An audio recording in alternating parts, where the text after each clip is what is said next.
जमीन पे फिरने वाला, जमीन पे चलने फिरने वाला ये इंसान, अल्लाह अकबर, अगर अपने अल्लाह के साथ राबता कायम करना चाहे, कभी सोचा है कि मैं बंदा और मेरे अल्लाह के साथ मेरा ताल्लुक और मेरी निस्बत क्या है? अल्लाह अकबर। ये जो मस्जिद है ना जिसमें हम बैठे हैं, इस मस्जिद का अगर नक्शा बनाया जाए ना, तो इस मस्जिद के मुकाबले में हम में से हर एक की हैसियत एक नुक्ते से ज्यादा नहीं। और अगर इस गांव का नक्शा बनाया जाए तो उस पूरे गांव में इस मस्जिद की हैसियत एक नुक्ते से ज्यादा नहीं।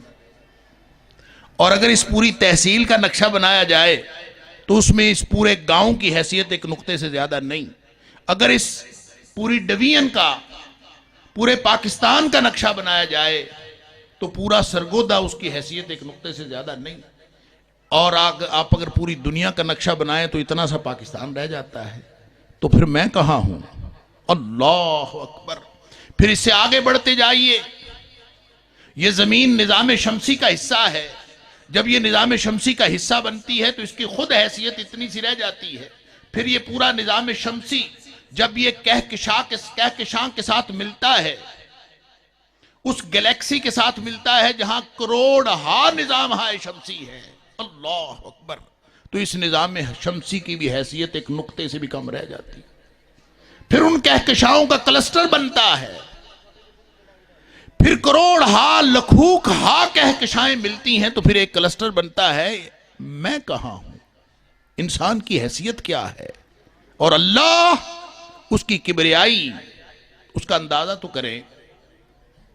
हम उसकी किबरियाई का अंदाजा तो नहीं कर सकते। बस नबी पाक सल्लल्लाहु अलैहि वसल्लम ने हमें समझाने के लिए कि तुम अपनी औकात देखो कि तुम हो क्या, और किस अल्लाह के साथ तुम गुफ्तगू कर रहे हो, किस अल्लाह के साथ हम कलाम होने की बात कर रहे हो, किस अल्लाह के साथ अपनी अबदियत की निस्बत कायम करने जा रहे हो। फरमाया अल्लाह की जात की किबरियाई का तो हम अंदाजा कर ही नहीं सकते। अलबत्ता जो अल्लाह का अर्श है उसके बारे में नबी करीम सल्लल्लाहु अलैहि वसल्लम ने फरमाया, ये सारी कायनात, सातों जमीन, सातों आसमान, ये अगर इकट्ठे कर लिए जाएं, पूरी कायनात जिसका साइंसदान भी आज तक इहाता नहीं कर सके कि ये कायनात कितनी बड़ी है। अल्लाह, क्योंकि अल्लाह फरमाता है कि व इन्ना लमूसिऊन, ये कायनात बढ़ती चली जाती है, साइंसदान जहां तक भी पहुंच जाएं वो इसकी वसअतों को नहीं पा सकते। नबी करीम सल्लल्लाहु अलैहि वसल्लम ने फरमाया, ये सारी कायनात अल्लाह के अर्श के मुकाबले में, अल्लाह अकबर, इस पूरी कायनात की हैसियत ये है, आपने एक मिसाल बयान फरमाई, जैसे लकोदक सहरा हो जिसकी लंबाई चौड़ाई का कोई अंदाजा ना हो कि कितना लंबा चौड़ा सहरा है, उसके अंदर एक छल्ला पड़ा हुआ हो, एक अंगूठी पड़ी हुई हो, एक हल्का पड़ा हुआ हो, तो जो उस हल्के को उस सहरा के साथ निस्बत है वही निस्बत इस पूरी कायनात को अल्लाह के अर्श के साथ। तो फिर इंसान कहां है? इंसान की औकात क्या है अल्लाह की किबरियाई के सामने? लेकिन अंदाजा कीजिए कि वो फरमाता है कि जिसने अल्लाह के साथ जुड़ना हो, सुभान अल्लाह। अभी हाफिज अब्दुस्तार आसिम साहब गुफ्तगू फरमा रहे थे कि तुम अल्हम्दुलिल्लाह रब्बिल आलमीन कहा करो, और नमाज में जब अल्हम्दुलिल्लाह रब्बिल आलमीन कहते हो, कभी सोचा है कि इसकी फजीलत क्या है और इंसान का मुकाम क्या बनता है कि अल्लाह रब्बुल आलमीन इस अदना सी और हकीर सी मखलूक की इस गुफ्तगू के जवाब में फरमाता है, हामिदानी अब्दी, मेरे बंदे ने मेरी तारीफ बयान की। बंदा रहमान रहीम कहता है, अल्लाह जवाब देता है, असना अलैया अब्दी। क्या मुकाम है इंसान का? ये किससे बनता है? नबी अकरम सल्लल्लाहु अलैहि वसल्लम फरमाए, ये कुरान से बनता है।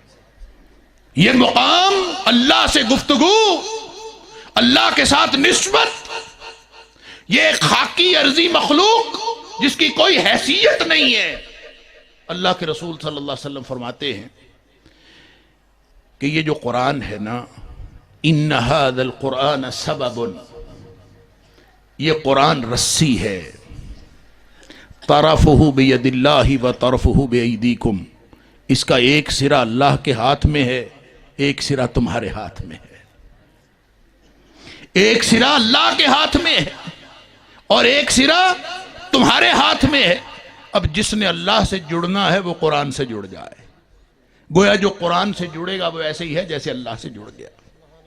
फरमाया फतमस्सकू बिही, लिहाजा इससे जुड़ जाओ, कुरान के साथ जुड़ जाओ। जुड़ जाएंगे तो क्या होगा? दो गारंटियां नबी पाक सल्लल्लाहु अलैहि वसल्लम ने फरमाई कि मुसलमानों कुरान से जुड़ जाओ। दो गारंटियां हैं। क्या? फरमाया वलन तदिल्लू वलन तहलिकू बअदहु अबदा, तुम कुरान से जुड़ जाओगे तो उसके बाद ना तो कभी गुमराह होगे और ना ही कभी बर्बाद होगे। ये गारंटी कौन दे रहा है? ये मदीने वाले हजरत मोहम्मद सल्लल्लाहु अलैहि वसल्लम ने गारंटी दी।